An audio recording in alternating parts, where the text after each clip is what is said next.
welcome back to another video. And today I've got yet another haul to share with you. I know I had like quite a few affordable fragrances that I've acquired into my collection, but this one I have is more towards like your designer fragrances. So these are a little more up in price. But I was really excited to bring these into my collection and to wear and to test out. Hopefully they all treat me right. One of them, like, I'm so excited to share with you because this has been like my all-time favorite fragrance, and I finally have it. Let me not waste more time, but let me share the first one that I have with you. So the first one that I have is a blind buy, but I was smart this time and I purchased a travel size to test it out instead of spending like my money on a big size. And this one is Voce Viva by Valentino, and this is the intense. Yes, Voce Viva Intensa. This is the intense version. And I have the little travel size 10 ml spray. I bought this one at a Burlington for $20, which is not bad for a travel spray, I will say, because I know sometimes when I go to like the Sephora or the Ulta, they have their travel sprays there for you, but some of them can be a little expensive, like $30. And if you do your math, you end up, it's cheaper to just get the larger bottle than to get the travel size. But you know, I digress. I'm ranting. Anyway, back to Valentino's Voce Viva Intensa. This is an orange blossom vanilla fragrance. From what I read on like Fragrantica, I haven't fully tested it. Right now I'm only smelling it, and I've sprayed it in the box just about once. Let me spray it again. Like, crappy atomizer, I'm not gonna lie. But this is a very much like orange blossom. It opens up with a blast of like that sweetness. And I get some vanilla. I get a lot of vanilla in the dry down and a little bit of woodiness. Something about this reminds me a lot of Dolce & Gabbana's Perfume, the one with that the small burgundy cap. It's not bad. I'm hoping to see how I feel about this during cooler weather. It is a bit much for right now. It's like currently we're like in the middle of summer right now. So it is a bit much for my taste. It's very pretty. And as I'm smelling the box right now, as it's drying down, I get some powderiness, which is nice. It's very feminine. Something leans like a little like generic, like it's a perfumey type of perfume, but it's not bad at all. I love this bottle. Like, I know it kind of looks like a little tacky, but it also looks a little sexy. And it kind of fits like that Valentino vibe.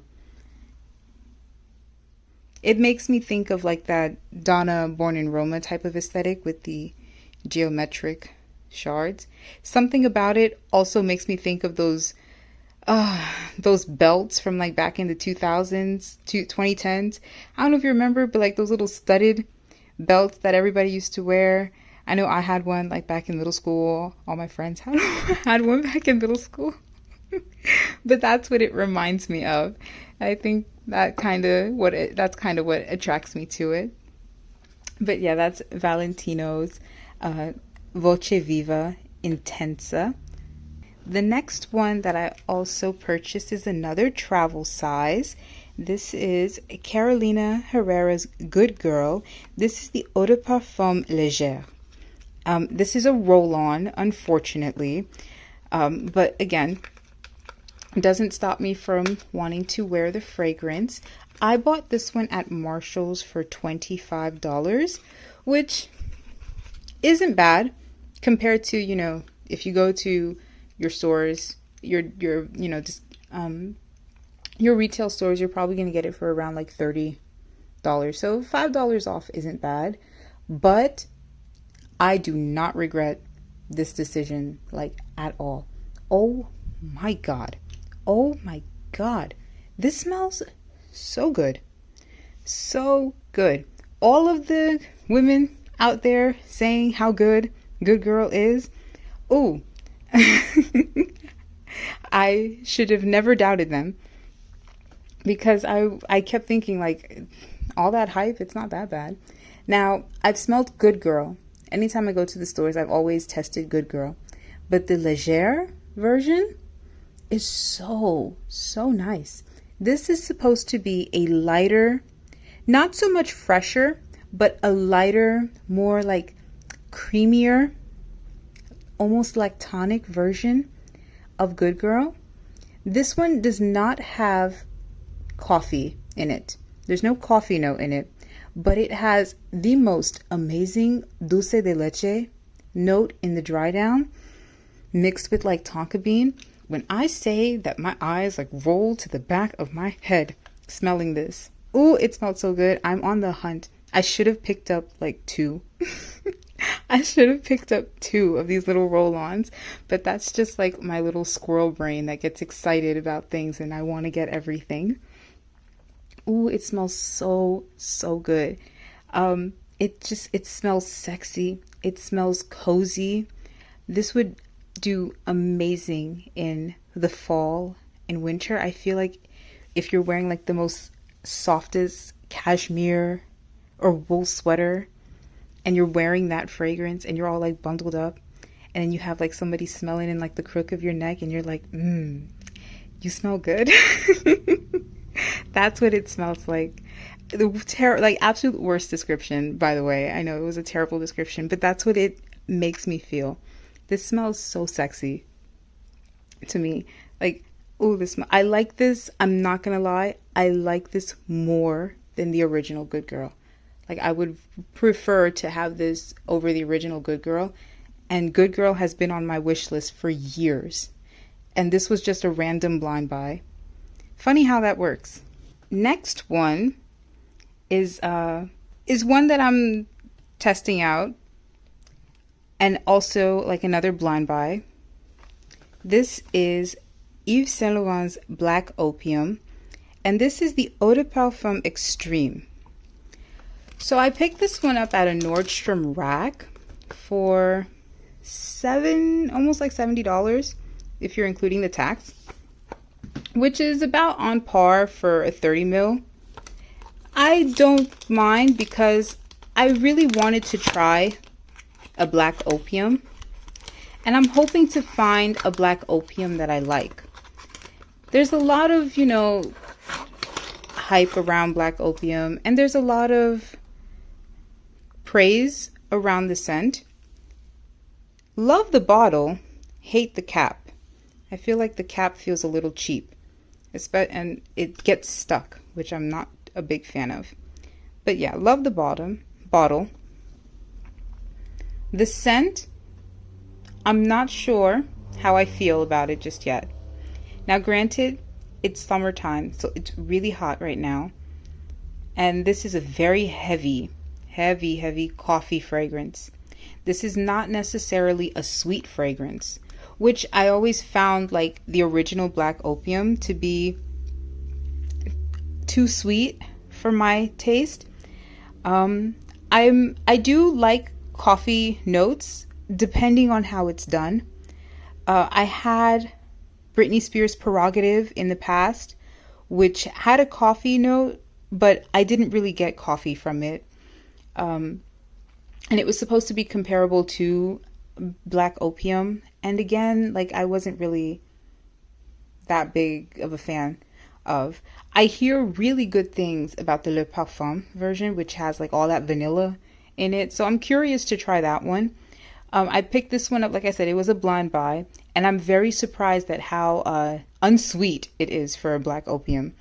When it's like a black coffee type of fragrance with a lot of patchouli, like a lot of patchouli in the dry down. So it makes it very interesting. Like I said, I would not be wearing this fragrance anytime soon. I think what I'll do is that I'll let it sit a little, because when I had initially sprayed it, actually I think I'll spray the box one more time just to become a little familiar with it.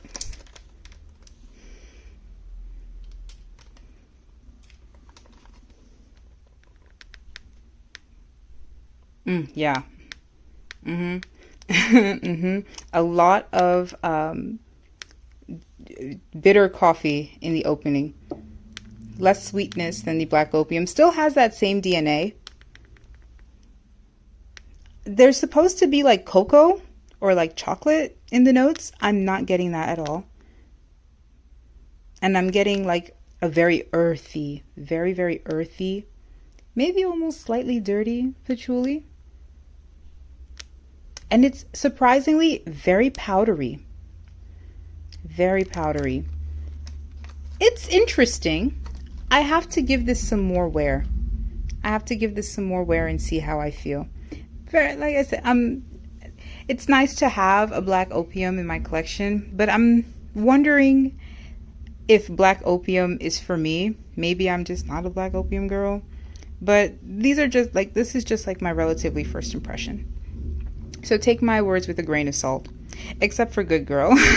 Leisure. That one, that is top 10. I love that one. And last but not least is the one that I'm like the most excited to share with you guys. This one, this perfume I have been wanting for like, 2-3 years, maybe a little more than that. Every time I go to the store, I'm always smelling this fragrance. And this is Replica's Coffee Break. This is my first Replica full fragrance. I do have the little mini tester one that I've tried every so often just to get myself a little familiar with it. But for some reason, Coffee Break is the one that like stole my heart. Out of all of their like really popular fragrances, like I know By the Fireplace and Jazz Club are their top favorite, like top selling scents. But Coffee Break, ooh, it has my heart.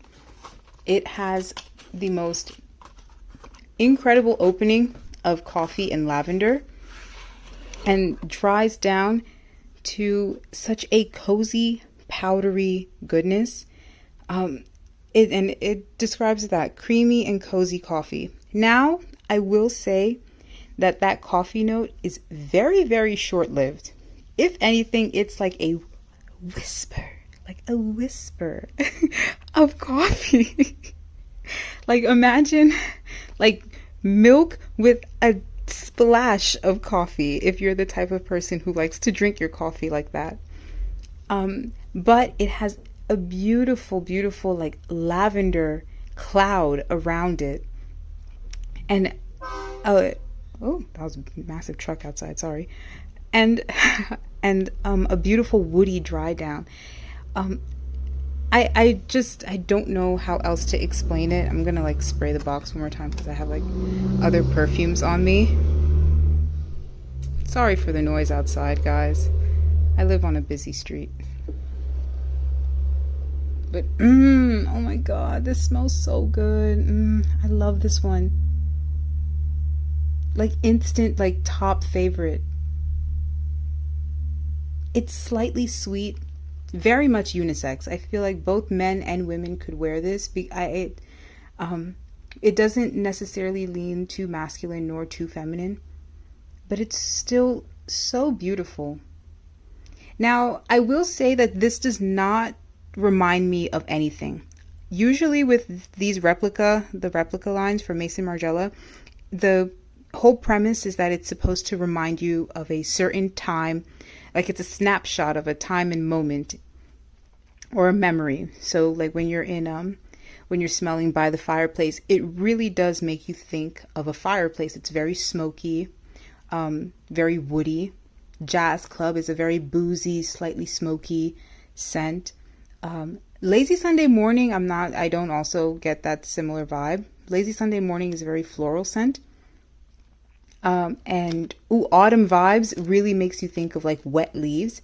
Coffee Break, on the other hand, I don't necessarily get like a coffee shop type of vibe. It's just a very powdery, sweet lavender with probably some woodiness in it. The coffee is very dried down.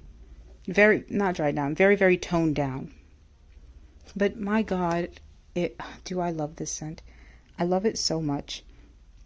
This one was by far like this one and Good Girl, Légère, instant like loves. Love at first sniff. I love this one so much that I bought the 100 ml, and I feel like I still need to get a backup of it, and I'm on the hunt for a full size of that one.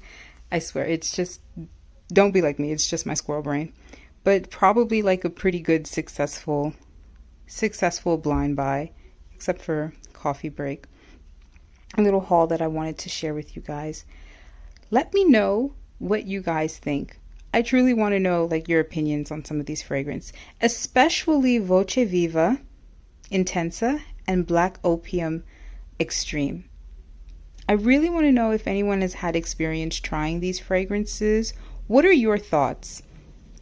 You know, and even if you have any thoughts on Good Girl Légère and Coffee Break, please let me know. Talk to me in the comments. I really, really want to hear your thoughts. Give me a like if you like this video. Subscribe if you want to. I always appreciate it. And I will see you in my next one. Bye.